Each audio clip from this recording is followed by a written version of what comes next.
Good morning, good morning. I am waiting for certain other students also to be here so that we can have a good number of you all and all are benefited through this session, online session. If you remember last when we met, I had given you the summary of the poem. Can you hear me? Yes, Mom. All right. So last when we met, I had given you the summary of the poem, A Legend of the Northland, right? Now, I had given you some lines also with paraphrases. We are going to complete the poem today. The poem, right? As we call it. 3 more people. So Okay, Mom. there are 3 more. I have admitted them also. All right, it is already 10:31. I'll wait for just 1 more minute. Okay, in the meantime, let me ask you all, did you understand the summary very well? Yes, Mom. Okay, so the name of the poem is A Legend of the Northland, right? And what is a legend? What is a legend? A legend is a traditional, story which is handed down from one generation to the other for a long period of time. And it can be narrating heroic deeds. It can be telling the tale of a ruler, right? So from anything to everything, any kind of tale, right? And this specific legend is actually a traditional ballad. Traditional, that is that which is passed on from one generation to the other, and it has become a tradition to sing it like a song, like a folklore or a folk song. Okay? So, in the Northland, where it is extremely cold, as I told you, lived an old woman, right? Now, this place, quickly summarizing it for you, this place was extremely cold and the winters were long, days were shorter comparatively, right? So people found it really difficult to survive outside. All right. Now, I told you that once Saint Peter, who was an apostle of Lord Jesus Christ, the founder of Christianity, right? He came and he went around preaching all over the places, right? Now, preaching is when you give a holy sermon, holy lecture, so that people know more about what is exactly Christianity. Okay? So, he went around preaching and he was so tired that he felt hungry. He was in fact starving, right? So there is no child by the name of children. There is no child by the name of BJS Zone. I am not admitting BJS Zone unless the name is there authentic. So I am not going to admit any more student. 28 participants, good number is there. The rest who have not joined. Raslin I can admit. Only Raslin and Ashima. Alright. So what was I telling you? That Saint Peter was starving out of hunger, and then it was really very cold. So what he did was he went over to a small cottage that he saw where the old lady was baking cakes, right? She was baking cakes, and when Saint Peter saw that, he asked her to help him with something to eat, like giving a small cake. But the lady, who was really stingy, miserly, refused to do so. Okay? Now what happens next in the poem, you will get to know. Right? I'm going to start with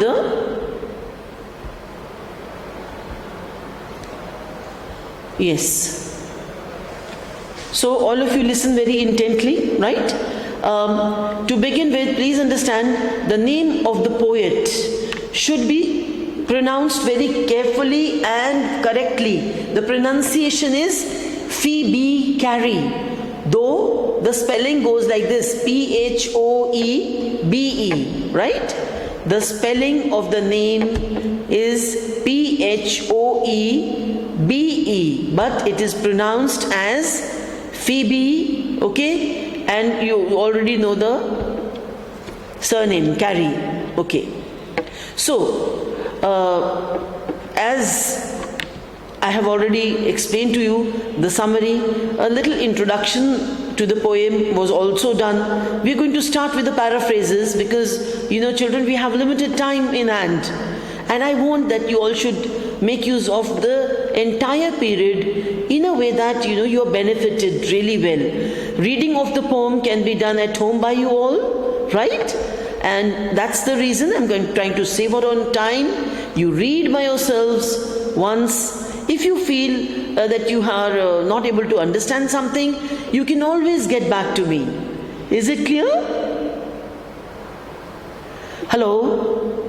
Is it clear, children? Okay. So the poem goes this way. Lines 1 to 12, right? This is a narrative set in the backdrop of the cold region of Northland. Backdrop here is the setting, okay? So what is the setting like? The cold region of the Northland, far, far away, close to the North Pole, right? You know where the North Pole is, extreme north, and it is freezing out there, right? All right. So, it is there that the story has been set, okay, of this poem. Now, it's a place where the sun shines for a very short time, while the nights are long, dark, and extremely cold. The winter nights are so long that it is difficult to endure them. To endure meaning to bear with the cold, right? The winter nights being long and bitterly cold make it very difficult for people to sleep. They can't sleep well when they are very cold. And it's a land where the fast moving reindeers are fastened. Fastened means tied up to the sledges. Sledges is like a cart, flat piece of wood which goes down sloping down the snowy hills. So when it snows, this reindeer pulls the sledges and the children wrapped in their woolen clothing, right? They look like small little bear cubs, that is babies of bear. All right? Parth Goel is here, let me admit him. We resume now? Okay. So little baby bear cubs and a strange tale is narrated in that land of severely cold and long winter. I've already told you what this tale is, T-A-L-E, tale, right? That is story. The story is quite famous and has been passed on through generations in Scotland. That is the reason it's called a legend. One that is passed on from generations, one after the other, to the posterity. Posterity is a synonym of generations, right? Now the poet doesn't believe, right? 1 minute. Prachi Gupta is here. These children have to understand, they must come in time. This is like interruption. Children, you have to learn to be on time. If not in time, then you have to learn to be, on time, if not in time. Okay, so what was I telling you that it has been? Yes? Suddenly it gets disconnected, that's why meeting was ended. No, meeting has not ended. No, ma'am, from my side it got disconnected. Okay, by mistake you were out of the room, alright. Alright dear. So, I told you that this is like a legendary tale, right? And it has been passed on through generations in Scotland, right? The poet doesn't believe the story to be true, yet he is tempted, that is, he has been, kind of made to feel attracted towards narrating it and sharing, right, with people. So the poet is hopeful that he will be able to convey an important lesson of life. Right? When we are teaching you, life skills are integrated. We cannot disintegrate them. Right? So, one skill that you will learn about, value of life you learn about is that, we have to rise above our selfishness and greed to be able to, reach out to those who are in need. This brings us to the end of lines 1 to 12 paraphrases, right? Next we move on to the paraphrases for lines 13 to 24, all right? Now this story I told you about is about Saint Peter, right? And who was Saint Peter? He was the head of the Christian church, first head of the Christian church, right? So Saint Peter and his interaction with the selfish and greedy old lady. So Saint Peter was the prime disciple, main disciple, first disciple of Lord Jesus.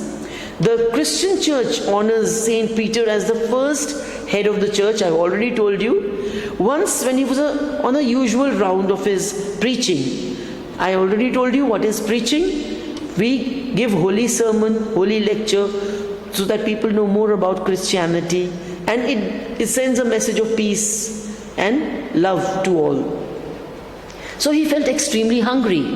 He happened to reach a small little cottage where this old woman, the owner of the cottage, right, she was baking cakes. He happened to reach this place, and when he saw her baking cakes in the fireplace, Saint Peter, he felt he was about to faint, so he asked her for something to eat, like a small cake. He had not eaten a morsel for a long time. What is a morsel? A small bite. M-O-R-S-E-L. Morsel is a small bite. Okay. Now, here a paraphrase for 13th to 24th line comes to a close. And we move on to the next, that is the 25th, right? Yeah. We move on to the lines 25th to 32. Manveer is again here. I'll admit him, dear. Why Manveer so late? Okay. So, lines 25 to 32 now. The little woman started to bake a small cake for Saint Peter when he asked, because she was so stingy, so miserly, she didn't want to give a cake from the pile of cakes that she had. Pile, you know what is a pile? When you keep things one on top of the other, and so you make a vertical pole, like pillar kind, of things. So that is a pile. So Herman Kelly is also very late. Babies, please see that you come in time. So the lady started to make a small cake for Saint Peter. When she baked it, she looked at it and she felt it was too big to give away, because she was a miserly woman by nature. So she kept that away in her shelf, right, and started baking another cake for him, which was even smaller. All right. But again, when she finished baking the second cake, she looked at it and she felt that was also too large to be given for free. Obviously, she couldn't ask for money from a saint, right? So here we come to the end of the 32nd line, right? So please tell me, children, from line 1 to 32nd line, is there any doubt? Any doubt that you've had? Hello? No, Mom. Are you all okay, fine. So we move. All right, children, thank you. I will be asking you some questions, so be ready. Let me finish with this, and then we'll have a question answer round, okay? To see whether you've followed, you've understood very well. All right. So lines 33 to 40 now. The woman then, what she did was, she took a very, very tiny bit of dough. Dough is, when you knead the flour. Flour in Hindi you call atta, right? So cakes are baked with a finer form of flour, okay? Which in Hindi you call maida, right? So she kneaded the dough and rolled it into as thin as a roll as it could be possibly, and that looked like a wafer. You know what is a wafer? When you have tutti frutti, very appealing. On top, the people, the seller, shopkeeper, puts a wafer and you scoop it up with a wafer and have it. It's your choice whether you want a spoon or you take a wafer and scoop up the ice cream. Right? So, but the woman, was so miserly that when she looked at this wafer-like cake, she could not even give that to Saint Peter. She said, sir, when I bake a cake as good as this one, right? It may be she told him that her cake felt too small when she ate, right? Them herself. When she ate herself. But when she had to give away to somebody, then the cake appeared to be big, too large. What does it convey? She was a really greedy and miserly woman. She did not have charitable spirit at all.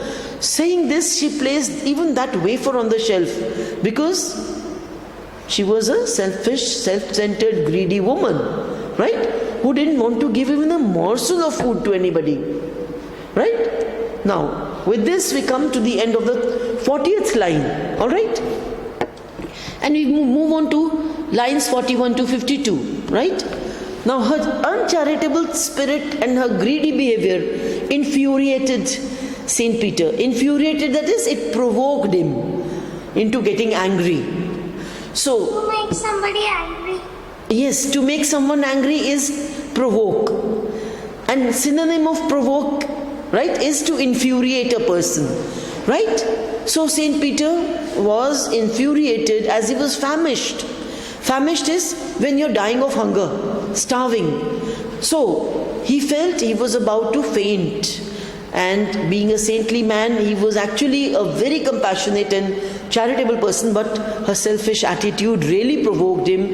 And he told her, right, she was too greedy to live in human form and enjoy the comforts of food, clothes and shelter, or a fireplace to keep her warm during winter, right?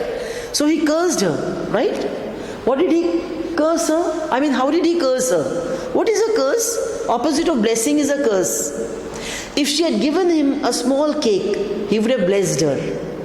But she did not. So he cursed her, right? She was trying her patience. And what was the curse? He said, henceforth. Henceforth means from now onwards.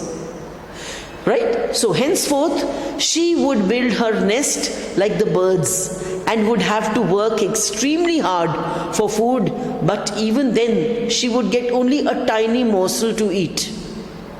See, because he was a saint, he did not curse her to die or curse her to altogether be, without anything to eat. This was also like a curse which was sweet in itself. He left a provision for her to eat something. This is a saint, and that's the greedy woman. She would have to live in the forest and search for scanty food, right? In the jungle, by boring throughout the day and night the hard and dry wood. You've seen woodpeckers, no? They keep pecking the wood, right? Now this brings us to the end of the 52nd line. Now line 53 to 64 now. Now after St. Peter's curse, immediately the little woman, right, changed into a bird, that is woodpecker. And she went up through the chimney without uttering a single word, right? Because now she was already turned into a woodpecker. Alright. And as she was flying up the chimney, all her clothes were burnt, so her body turned black. She turned black as coal. This is a simile. Okay? And her red cap was all that remained on her head. She was wearing a cap. So that is like the plumage. Plumage is the feathers. Red feathers you can see on the crown of woodpecker. So this was the red plumage of the woodpecker, right? Since then, she has been seen in the forest where she has been living, boring the dry and hard wood in search of food.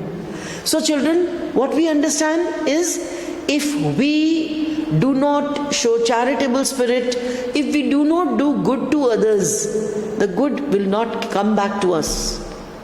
Each and every action has an equal and opposite reaction, right? She behaved in a nasty way So she came across a curse which she had to bear, and all her life was, spoiled. So we understand the moral is we have to rise above our selfishness, rise above our greed, and to develop a charitable attitude, a compassionate attitude, and help people in need. Right? Okay. Now it's time for me to ask you questions. Are you ready? We have 10 minutes, children. Yes. Almost 20 minutes. I'm going to ask you questions, and I'm sure that you're going to answer all those questions really well. Right? All right. And we have to answer in chat box, or you will ask individually. Individually, I will ask you, not in the chat box. Okay? Do you want to answer the questions in the chat box? Tell me frankly. Oh, ma'am, I'm individually. Okay, individually. All right. That's very good. All right. So I will ask you these questions one by one. Okay. First question. Right? I will name you all. Okay. I will name the child whom I want to answer. Want to give me the answer. Amanveer is here. Amanveer. Yes. Roll number 16, 9A, Amanveer. You tell me, what do you mean by a traditional ballad? A traditional ballad. Can you repeat? What do you mean by a traditional ballad? Here, this poem is called a traditional ballad, which is a legend. So explain to me, what do you mean by this? Amanveer?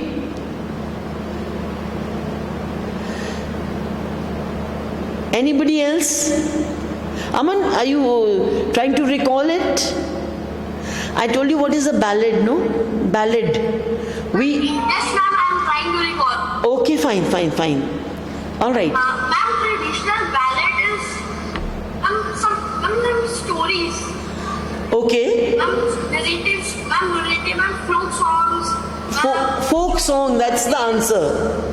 Traditional, that is which is passed on from generations, right, to the next forthcoming generation, so it becomes a traditional practice. And folklore or folk song, that is a ballad. Okay, when poetry is sung like a song, okay, and it is traditional, passed on from one generation to the other, that is a traditional ballad. And it is a legend because it tells legendary tales, that is the tales of some maybe heroic deed or some very eminent and powerful ruler, kings, emperors, right, like that. Okay, next question I want to ask you. This story, I mean, in the poem tells us the story, okay, of the Northland, right? What was the name that I uttered when I was explaining to you?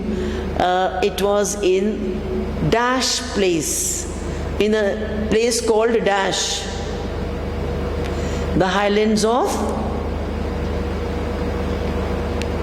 Where is it sung like a ballad?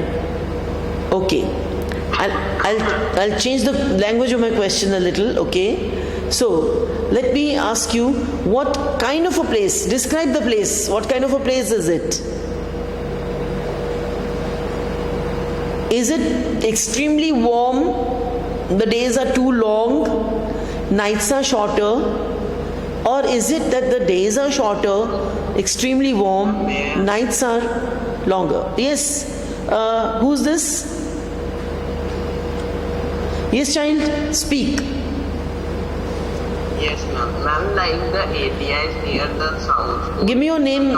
Give me your name, child. Ma'am, my name is Brahmjot Singh, roll number 3. Brahmjot Singh. Okay, yes. And like this is the area near the North Pole, and it carries few daylight hours and has more night hours, and it is extremely snow covered. Okay. It's a place which is extremely cold with shorter days and longer nights. and nights which are extremely cold. Yes, dear? You term this place as Northland. Northland.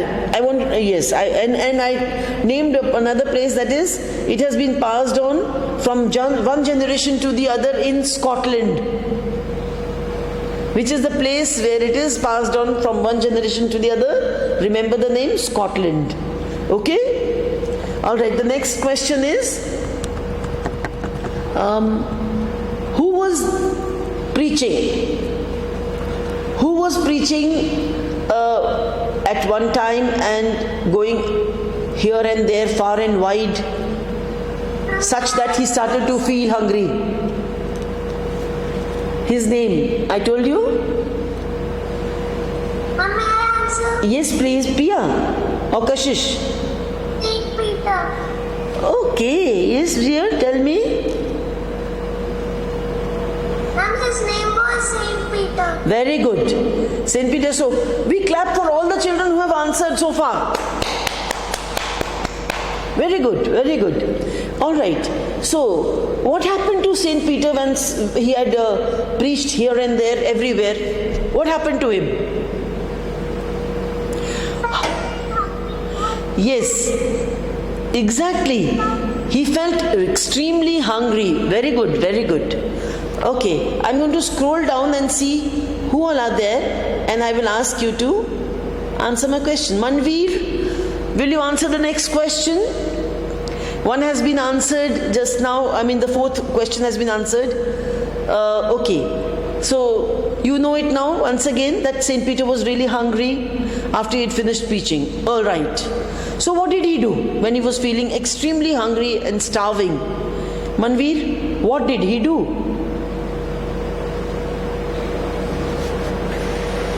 Hello, Manveer, can you hear me? Can you hear me, Manveer? Manveer doesn't want to speak. Okay, Manmeet Singh.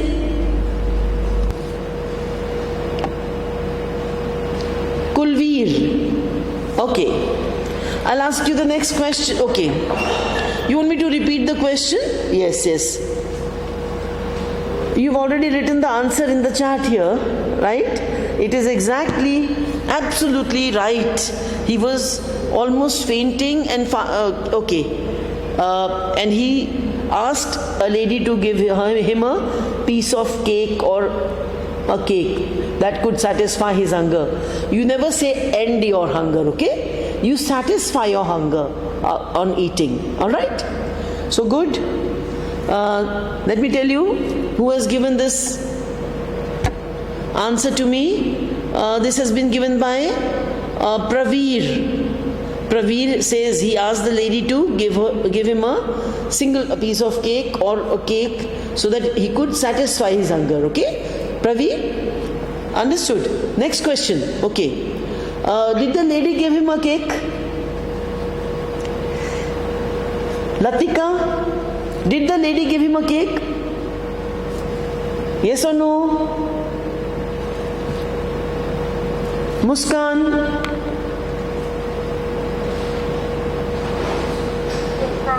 Okay, Muskan, tell me, did she give him a cake?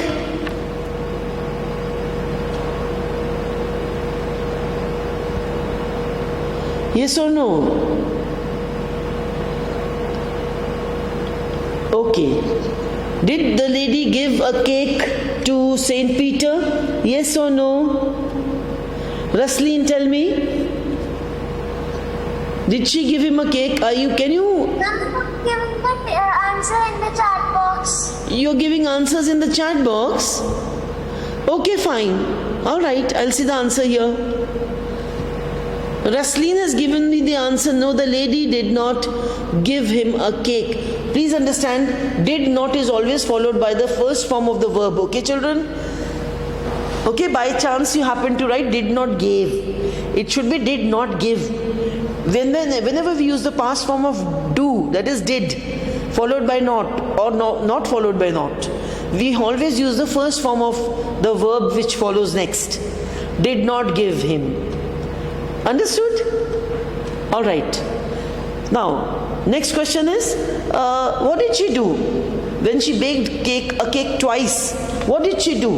The first time she baked the cake, what happened to her when she looked at it? Ma'am, Yes, please answer.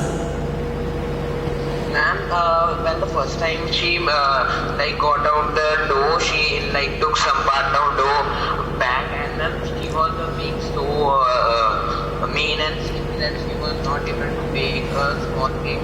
Like she was making it large.